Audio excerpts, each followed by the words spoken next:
Well, I can tell you, Troy, it was a dramatic scene inside and outside the courtroom. Inside the courtroom, we saw the mayor, the DA, and the councilman from Ward 6 all standing side by side next to their lawyers as they all pleaded not guilty to the federal charges. Now, the mayor and the DA is potentially looking at spending the rest of their lives in prison if they're convicted on these serious felony charges. A show of force for Mayor Chokwe Andrew Lumumba as several top city officials joined the mayor from the walk to City Hall to the federal courthouse, where the mayor faced an initial court appearance on a number of serious felonies. According to court documents until Thursday, Mayor Lumumba indicted on 5 charges, including money laundering, racketeering, and wire fraud. Hinds County DA Jody Owens is indicted on 8 counts, including money laundering, wire fraud, and racketeering. And Jackson Ward 6 Councilman Aaron Banks facing 2 charges, conspiracy and bribery. According to federal investigators, the months-long conspiracy started late last year and continued into the spring of 2024.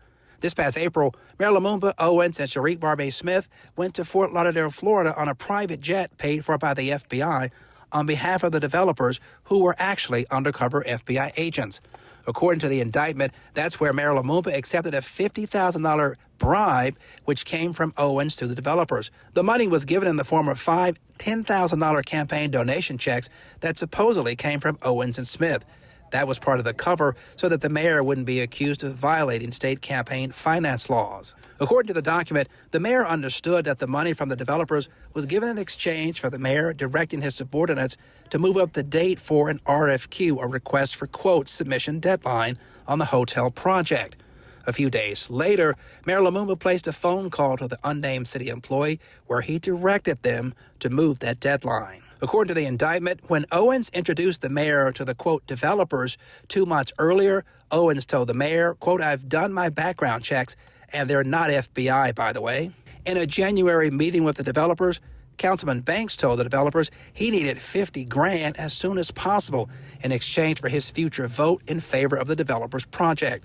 About a month later, they gave Banks an initial payment of $10,000 in cash through DA Owens. Banks later told the developers he would, quote, make sure they got the votes of certain council members.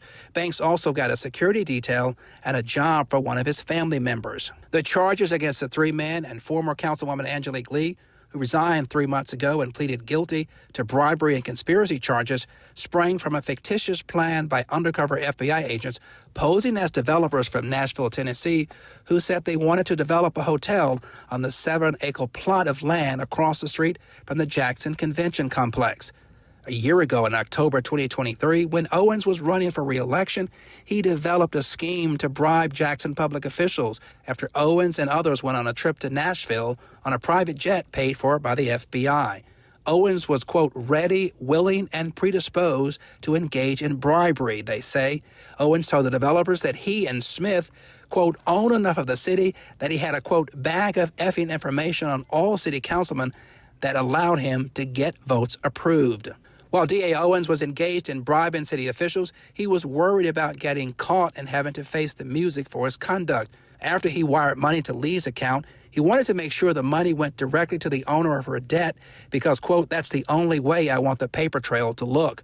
Owens said, quote, because there's one thing at the end of the day, my most important job is keeping everybody out of jail or prison because I'm not effing going.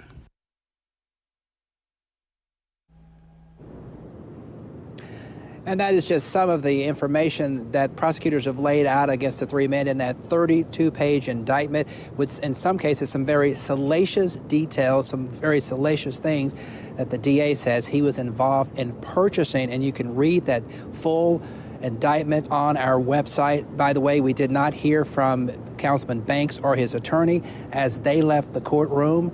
And prosecutors, or rather the judge, set trial for January 6th of next year, just 3 months from now. For now, we are live at the federal courthouse in downtown. Ross Adams, 16 WAPT News.